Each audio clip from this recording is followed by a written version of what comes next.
잠깐만요. 어린 소녀가 일어나더니 소리를 질렀다. 모든 사람의 시선은 아이에게 집중된다. 하지만 재판은 그냥 진행하게 되는데 안 돼요. 한 번 더 어린 소녀가 소리를 질렀다. 할머니는 제 전부예요. 이 집은 돈이 아니라 제 가족이에요. 어린 소녀의 절규가 판사를 깊은 생각에 잠기게 했다. 그러고는 판사가 판결을 하자 법정에 있는 모든 사람이 놀라기 시작했는데 이 이야기는 며칠 전으로 흘러간다. 구독과 좋아요는 무료입니다. 누르시면 가정의 행복이 찾아옵니다. 서울 변두리 오래된 한옥 담장 너머로 새벽 햇살이 스며들었습니다. 기와 지붕 사이로 떨어지는 빗물 소리가 고요한 아침을 깨웠죠. 이곳에서 김말수는 손녀 지은과 함께 하루하루를 버텨내고 있었습니다. 말순의 손은 거칠었습니다. 72년을 살아오며 온갖 고생을 다 겪은 흔적이 깊게 패여 있었죠. 새벽 5시면 어김없이 일어나 장작을 떼고 밥을 짓고 지은이가 깨어나기 전에 모든 준비를 마쳤습니다. 그것이 말순의 일상이었어요. 할머니, 일어났어요. 지은의 맑은 목소리가 안방에서 들려왔습니다. 11살 아이의 목소리치곤 어딘지 어른스러운 구석이 있었어요. 아마도 일찍 철이 든 탓이겠죠. 응, 지은아. 세수하고 와라. 밥 다 됐다. 말순의 목소리엔 따뜻함이 묻어났습니다. 아무리 힘들어도 손녀 앞에서만큼은 웃음을 잃지 않으려 애썼거든요. 밥상머리에 앉은 두 사람은 참 대조적이었습니다. 구부정한 어깨의 할머니와 아직 작은 손녀. 하지만 서로를 바라보는 눈빛만큼은 똑같이 따뜻했어요. 할머니, 오늘 학교에서 그림 그리기 시간이 있어요. 우리 집 그려도 될까요? 지은이 조심스럽게 물었습니다. 물론이지. 우리 집이 제일 예쁘잖니. 말수는 웃으며 대답했지만 마음 한편으론 씁쓸했습니다.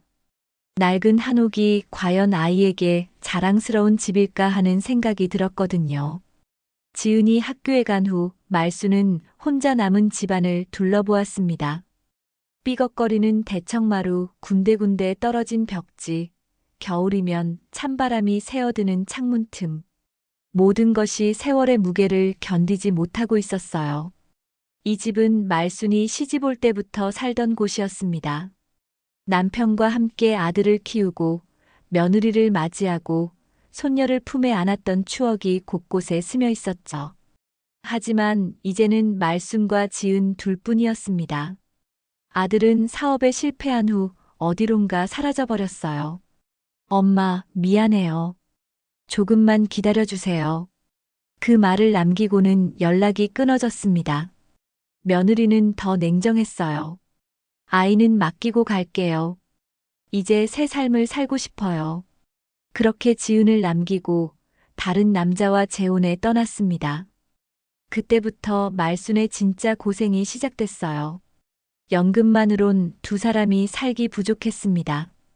마을 할머니들과 함께 반찬 가게에서 일하기도 하고 김치를 담가 팔기도 했어요. 몸이 아파도 쓰러질 수 없었습니다. 지은이가 있었으니까요. 할머니, 다녀왔어요. 오후 4시 지은이 책가방을 메고 돌아왔습니다.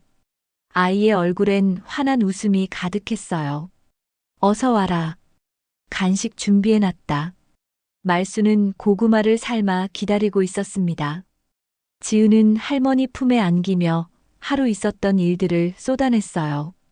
친구들과 놀았던 이야기, 선생님이 칭찬해 주셨던 이야기, 급식이 맛있었던 이야기까지. 말수는 고개를 끄덕이며 하나하나 들어주었습니다. 할머니, 저 때문에 힘들죠? 갑자기 지은이 조용히 물었어요. 무슨 소리니? 지은이가 있어서 할머니가 사는 거지. 말수는 손녀의 머리를 쓰다듬었습니다. 지은이는 할머니한테 가장 소중한 보물이야.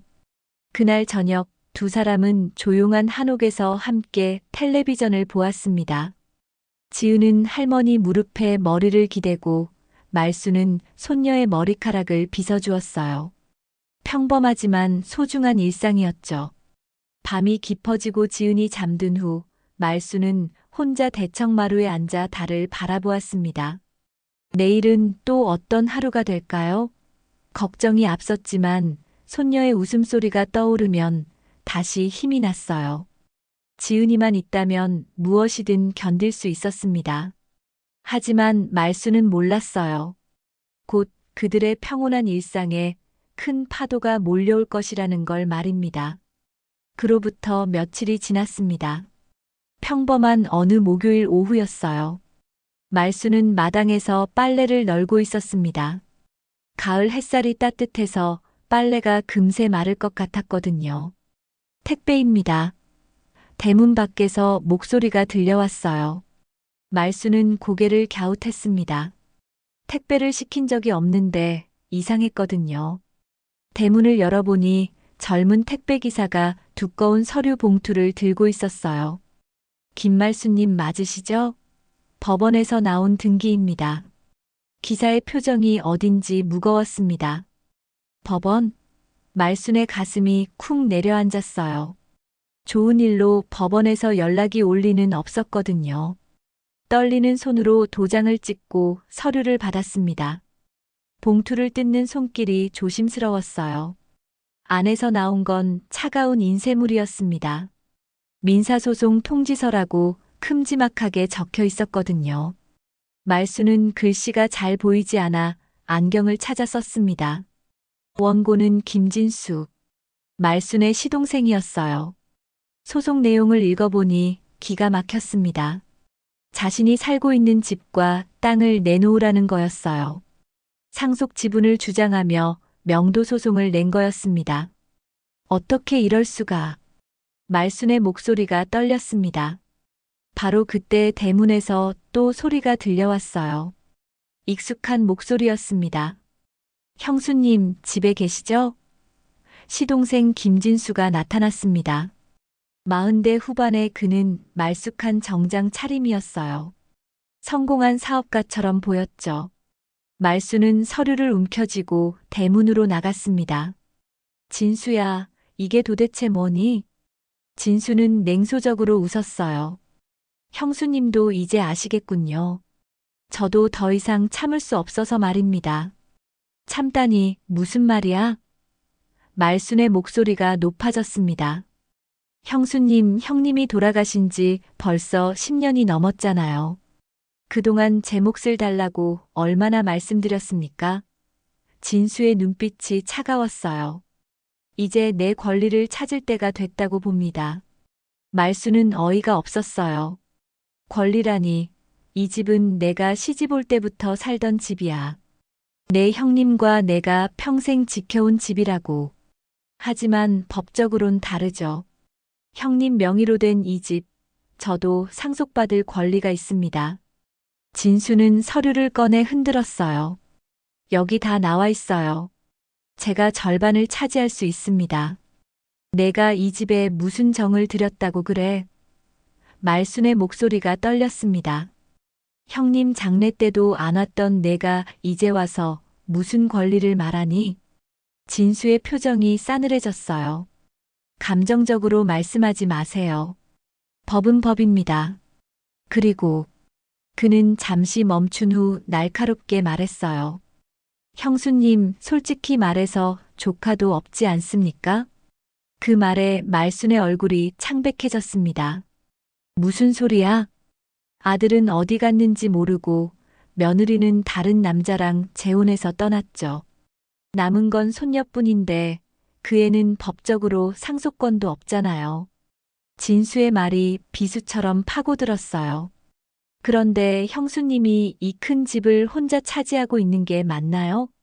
말수는 가슴이 답답했습니다. 지은이가 있잖아. 손녀요? 진수가 비웃었어요. 그 애는 결국 남의 집 가서 살 아이 아닙니까? 시집 가면 끝이죠. 그런데 평생 이 집에 매달려 있을 건가요? 말순의 손이 덜덜 떨렸습니다. 시동생의 말이 손녀 지은의 존재 자체를 부정하는 것 같아서 견딜 수 없었어요. 진수야, 제발. 말순의 목소리가 간절했습니다. 형수님, 저도 어쩔 수 없어요. 제 아이들 교육비도 만만치 않고 사업도 확장해야 하고요. 이 집 팔면 둘 다 새 출발할 수 있잖아요. 진수는 시계를 보며 말했어요. 법정에서 뵙죠. 변호사도 구하시고요. 그렇게 말하고는 돌아서 걸어갔습니다. 말수는 그 뒷모습을 바라보며 온몸이 떨렸어요. 저녁이 되어 지은이 돌아왔습니다. 할머니, 왜 그렇게 안 좋아 보여요? 말수는 애써 웃으려 했지만 쉽지 않았어요. 아무것도 아니야, 지은아. 하지만 지은은 예민한 아이였어요. 할머니의 달라진 모습을 금세 눈치챘습니다. 할머니, 무슨 일 있어요? 그날 밤 말수는 잠을 이룰 수 없었습니다. 시동생의 말이 계속 머릿속을 맴돌았어요. 정말 이 집을 빼앗길 수도 있다는 생각에 가슴이 미어졌습니다. 지은이와 함께한 모든 추억이 담긴 이곳을 어떻게 남에게 넘겨줄 수 있을까요? 창밖을 보니 달이 유난히 밝았습니다. 하지만 말순의 마음은 어둠 속에 빠져 있었어요. 한 달 후 드디어 재판날이 다가왔습니다. 말순은 며칠째 잠을 제대로 이루지 못했어요. 변호사를 구할 돈도 없어서 국선 변호사를 신청했지만 과연 도움이 될지 확신이 서지 않았습니다. 할머니, 저도 같이 가요. 지은이 교복을 입고 말했어요. 안 돼, 지은아. 학교 가야지. 말수는 고개를 저었습니다. 오늘은 토요일이에요. 할머니 혼자 가시면 안 돼요. 지은의 목소리가 단호했어요. 11살 아이치곤 너무 어른스러웠죠. 서울중앙지방법원. 큰 건물 앞에 선 할머니와 손녀는 참 작아 보였습니다. 말수는 평생 법원에 와본 적이 없었어요. 높은 천장과 엄숙한 분위기에 숨이 막힐 것 같았습니다. 김말수님이시죠? 저는 국선 변호사 이민호입니다. 30대 초반의 젊은 변호사가 다가왔어요. 그런데 표정이 별로 좋지 않았습니다. 변호사님, 우리가 이길 수 있을까요? 말순이 간절히 물었어요. 이민호는 잠시 망설이다 말했습니다. 솔직히 말씀드리면 쉽지 않습니다. 상대방이 제출한 서류들이 꽤 치밀해요. 공동상속인으로서 권리를 주장할 근거가 있거든요. 말순의 얼굴이 어두워졌어요. 지은은 할머니 손을 꽉 잡았습니다. 재판정에 들어서자 시동생 진수가 보였어요. 그 옆엔 값비싼 정장을 입은 변호사가 서 있었습니다. 진수는 말순을 보더니 고개만 살짝 끄덕였어요. 인사라기보단 승리를 확신하는 제스처 같았습니다. 재판을 시작하겠습니다. 판사가 법정을 선언했어요. 진수 측 변호사가 먼저 나섰습니다. 존경하는 재판장님, 이 사건은 매우 명확합니다. 피고 김말수는 고인의 배우자라는 이유만으로 전체 재산을 독점하고 있습니다. 말수는 가슴이 뛰었어요. 변호사의 목소리가 너무 당당했거든요. 원고 김진수는 고인의 친동생으로서 정당한 상속권을 가지고 있습니다. 하지만 피고는 이를 무시하고 불법적으로 점유하고 있는 상황입니다. 변호사가 서류를 들어보였어요. 방청석에서 속삭임이 들려왔습니다. 저 할머니가 욕심이 많나 보네. 집이 꽤 클 텐데 혼자 살기엔 너무 크지. 지은은 그 소리들을 듣고 주먹을 꽉 쥐었어요. 할머니를 나쁘게 말하는 게 참을 수 없었습니다. 이번에는 국선 변호사 이민호가 일어났어요. 재판장님, 피고는 고인과 50년을 함께 살며 이 집을 지켜왔습니다. 단순히 법적 지분만으로 판단할 문제가 아닙니다. 하지만 목소리에 힘이 없었어요. 준비 부족이 역력했습니다. 그런 감정적 호소는 법정에서 의미가 없습니다. 상대방 변호사가 차갑게 반박했어요. 법은 명확합니다. 배우자와 형제는 동등한 상속권을 가집니다. 판사가 서류를 검토했습니다. 원고 측에서 제출한 등기부등본과 상속 관련 서류를 확인했습니다. 피고 측에서 반박할 증거가 있습니까? 이민호는 당황했어요. 그것은 재판장님. 갑자기 진수가 일어났습니다. 제가 직접 말씀드리고 싶습니다. 판사가 고개를 끄덕였어요. 진수는 방청석을 돌아보며 목소리를 높였습니다. 형수님, 정말 미안하지만 저도 살아야 합니다. 형님이 돌아가신 후 이 집의 절반은 제 몫이에요. 그런데 10년 넘게 기다렸잖아요. 말수는 입술을 떨었어요. 진수야, 내 형님이 살아계시면 이렇게 하겠니? 형님 말씀은 꺼내지 마세요. 진수의 목소리가 날카로워졌어요. 감정에 호소해봤자 소용없어요. 법이 제 편입니다. 그때 진수가 지은을 바라보며 말했습니다. 그리고 솔직히 말해서 아이도 이제 크지 않습니까? 조카라고 하지만 결국 남의 성을 가질 아이인데 언제까지 이 집에 매달려 있을 건가요?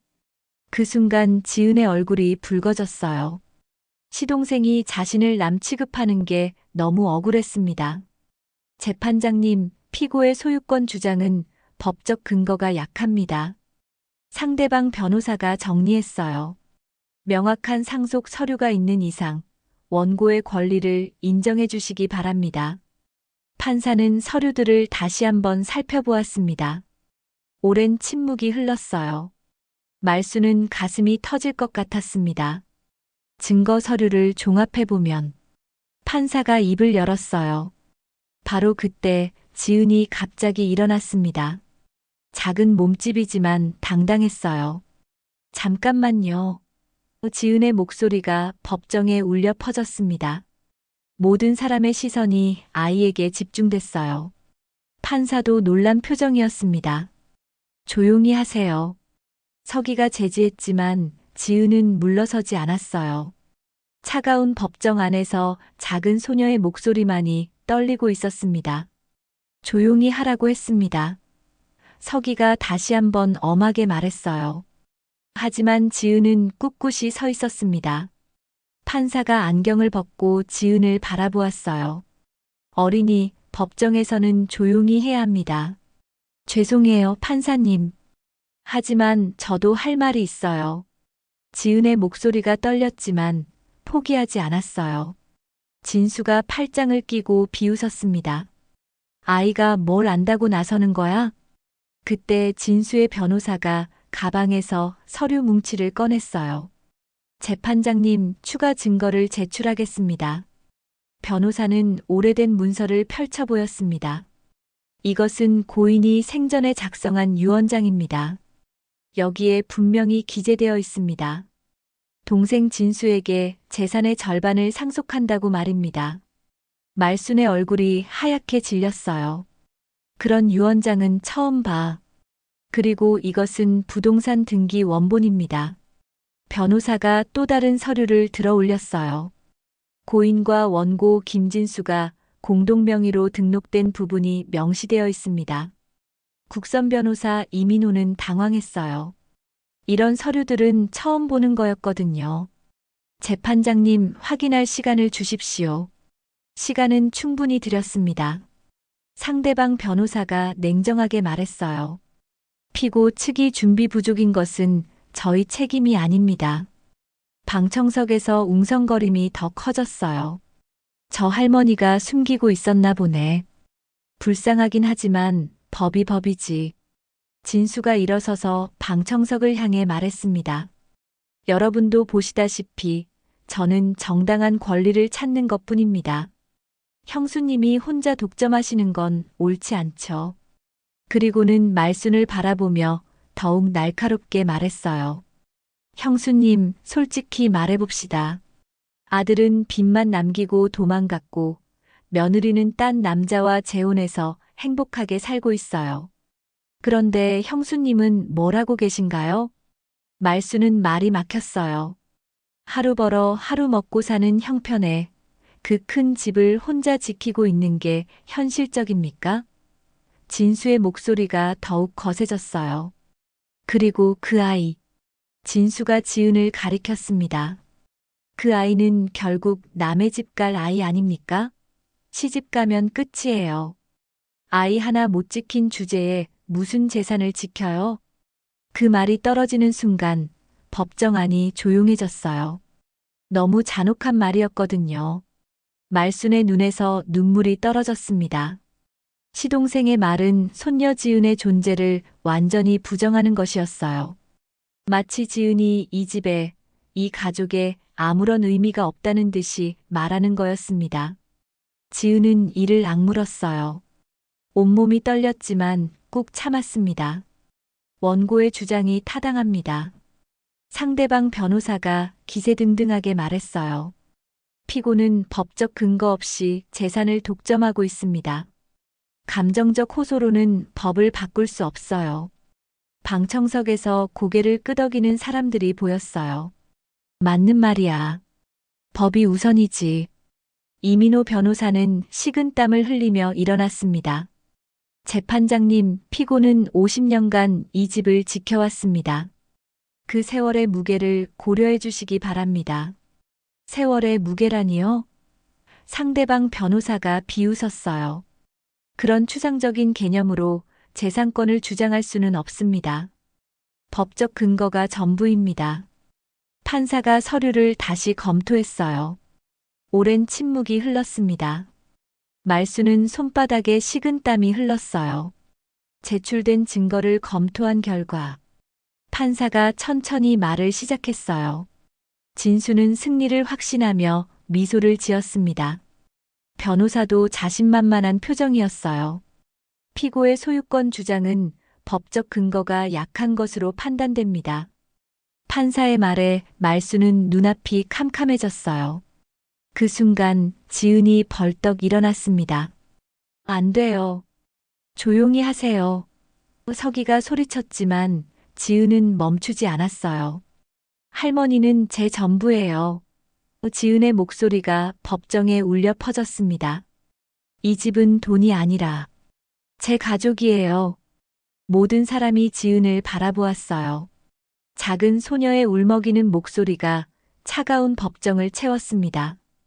하지만 판사는 냉정했어요. 조용히 하라고 했습니다. 한 번 더 소란을 피우면 퇴정 명령을 내리겠습니다.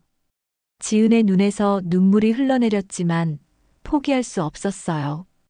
판사의 경고에도 불구하고 지은은 자리에서 일어난 채 서 있었어요. 눈물이 볼을 타고 흘러내렸지만 그 작은 어깨는 굽혀지지 않았습니다. 재판장님, 제발 들어주세요. 지은의 목소리가 간절했어요. 저는 아무것도 모르는 아이일지도 몰라요. 하지만 저도 할 말이 있어요. 서기가 다시 제지하려 했지만 판사가 손을 들어 막았습니다. 무언가 마음에 걸리는 게 있었나 봐요. 지은은 떨리는 목소리로 말을 이어갔어요.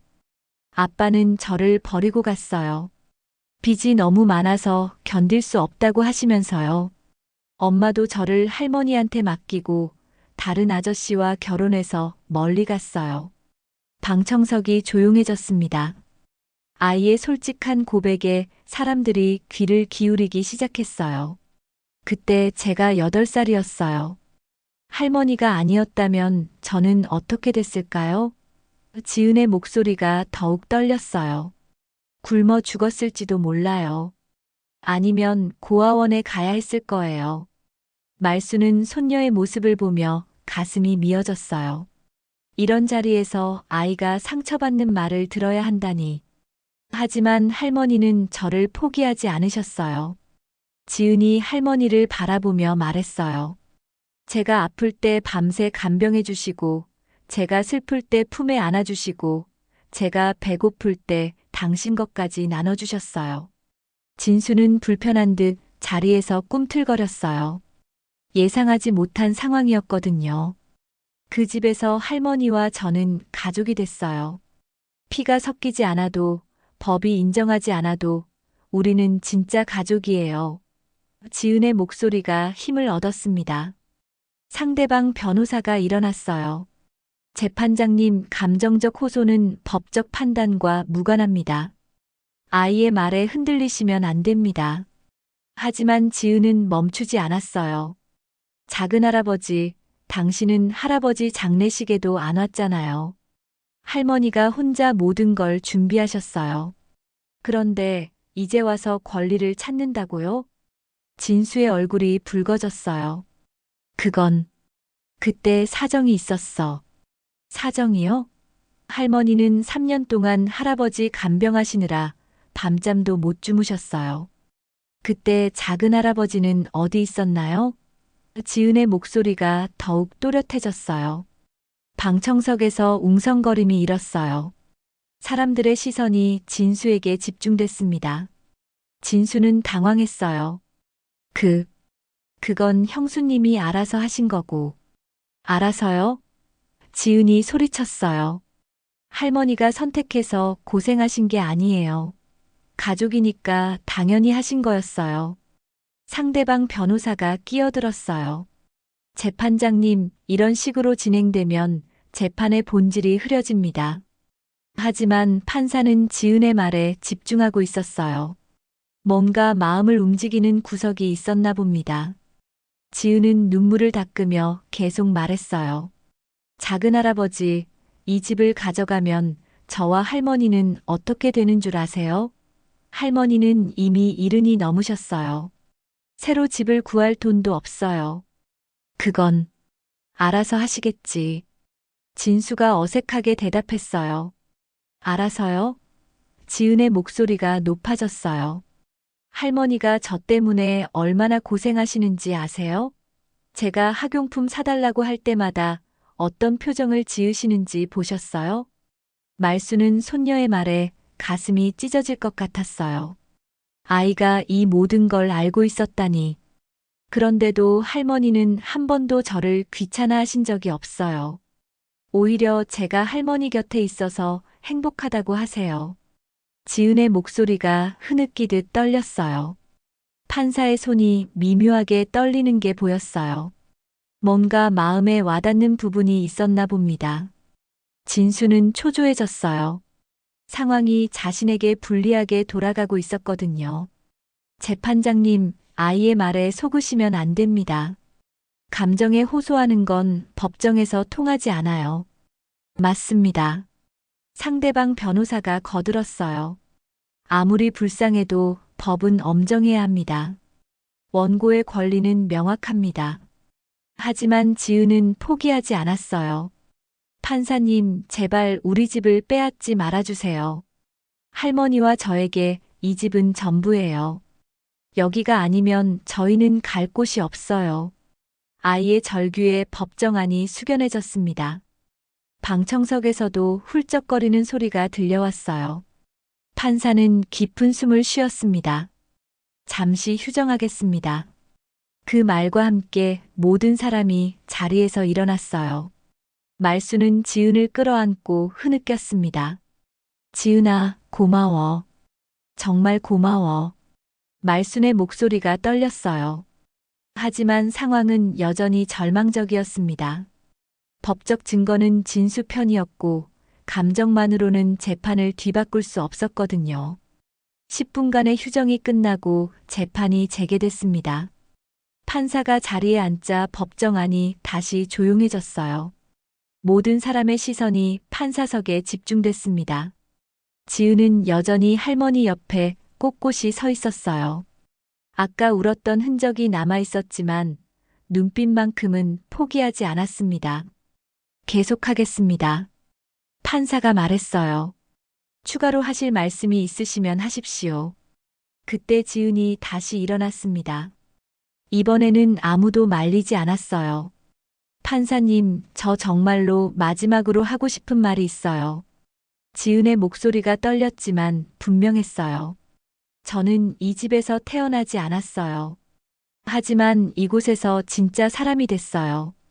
방청석이 조용해졌습니다. 아이의 진심 어린 목소리가 사람들의 마음을 움직이고 있었어요. 아빠가 집을 나갔을 때 저는 아무것도 몰랐어요. 왜 아빠가 안 오는지, 왜 엄마가 울고 있는지. 지은의 목소리가 점점 작아졌어요. 그런데 할머니가 제 손을 잡고 말씀하셨어요. 지은아, 괜찮다. 할머니가 있잖니. 말순의 눈에서 또 눈물이 흘러내렸어요. 그때의 기억이 생생했거든요. 엄마가 짐을 싸서 떠날 때도 할머니가 저를 안아주셨어요. 엄마는 엄마 일이 있구나. 지은이는 할머니와 함께 살자라고 하시면서요. 지은이 흐느끼기 시작했어요. 진수는 불편한 표정으로 자리에서 움직였어요. 예상치 못한 이야기의 흐름이었습니다. 할머니는 저를 키우시려고 새벽부터 일하세요. 반찬 가게에서 김치 담그는 일에서 청소하는 일까지. 지은의 목소리가 더욱 절절해졌어요. 제가 아플 때는 병원비가 아까우셔도 꼭 데리고 가세요. 상대방 변호사가 끼어들려 했지만 판사가 손짓으로 막았어요. 제가 학교에서 상 받았을 때 할머니가 얼마나 기뻐하셨는지 아세요? 마치 당신이 상 받은 것처럼 동네방네 자랑하고 다니셨어요. 지은이 웃으며 눈물을 닦았어요. 방청석에서 훌쩍이는 소리가 더 커졌어요. 아이의 이야기에 마음이 움직이는 사람들이 많았습니다. 그런데 작은 할아버지는 뭘 하셨나요? 지은이 진수를 똑바로 바라보며 물었어요. 할아버지 제사 때도 안 오시고 명절 때도 안 보이시고 할머니가 아프셔서 병원에 가셨을 때도 모르셨잖아요. 진수의 얼굴이 붉어졌어요. 그건 바빠서. 바빠서요? 지은의 목소리가 높아졌어요.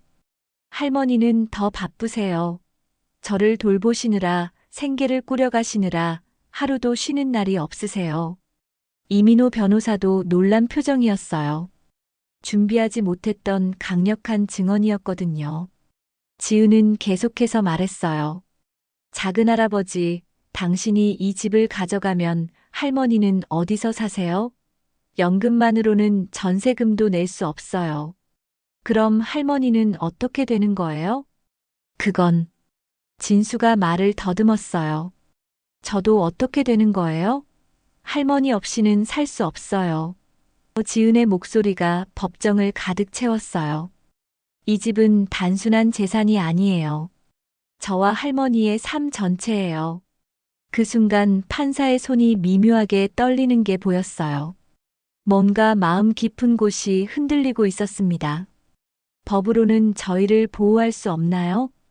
지은이 판사를 바라보며 물었어요. 할머니가 평생 지켜온 집을, 저와 할머니가 함께 만든 추억을 돈 때문에 빼앗아 가는 게 정의인가요? 법정 안이 완전히 조용해졌어요. 침 삼키는 소리조차 들릴 정도였습니다. 판사는 깊은 생각에 잠겼어요. 서류상으로는 원고 진수의 주장이 타당했습니다. 하지만 이 작은 소녀의 절규가 가슴 깊이 박혔어요. 판사는 서류를 한 장씩 다시 넘겨보았습니다. 뭔가 이상한 느낌이 들었어요. 진수가 제출한 유언장과 등기부등본을 유심히 살펴보았습니다. 잠깐만요. 판사가 갑자기 말했어요. 이 서류들을 다시 한번 검토해 보겠습니다. 상대방 변호사가 당황했어요. 재판장님, 무슨 문제가 있습니까? 판사는 돋보기를 꺼내 서류를 자세히 들여다보았어요. 오랜 경험으로 쌓인 직감이 발동한 거였습니다. 이 유언장의 날짜가 이상합니다. 판사가 조용히 말했어요. 그리고 이 등기부등본의 도장 인형도 의심스럽네요. 진수의 얼굴이 순간 하얗게 질렸어요. 그게 무슨 말씀이신지.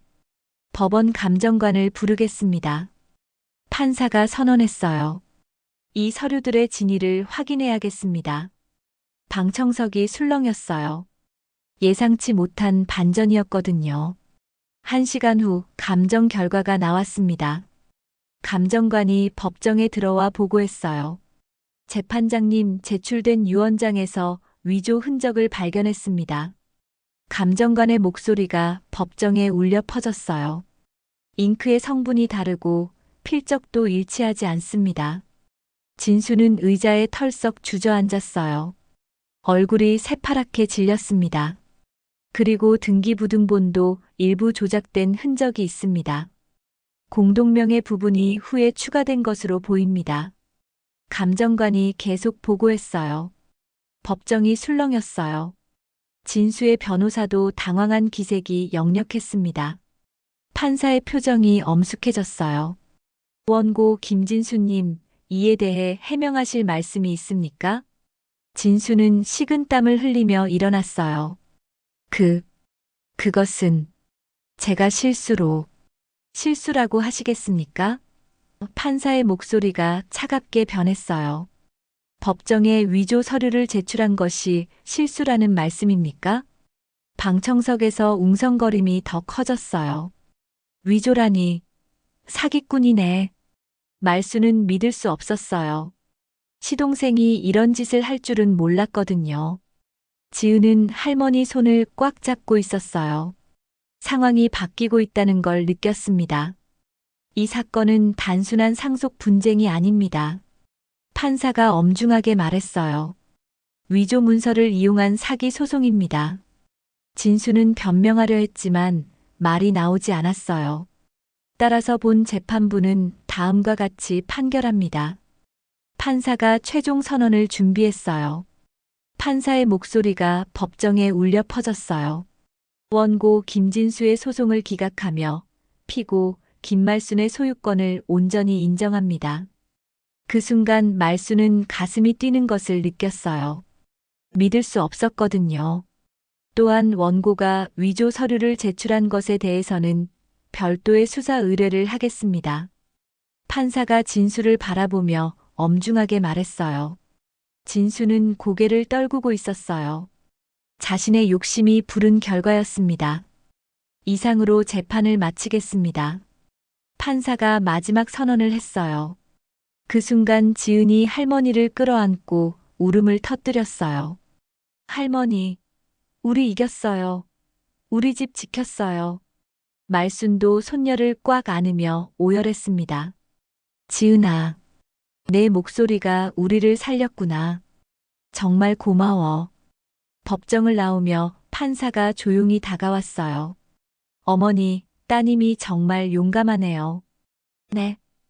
말순이 고개를 들었어요. 아이의 진심이. 판사가 잠시 멈췄다가 말했어요. 제 판결보다 더 무거웠습니다. 법이 모든 걸 해결할 수는 없지만 때로는 진실이 법보다 강하다는 걸 오늘 배웠어요. 판사는 지은의 머리를 쓰다듬었어요. 내가 할머니를 지켜낸 거야.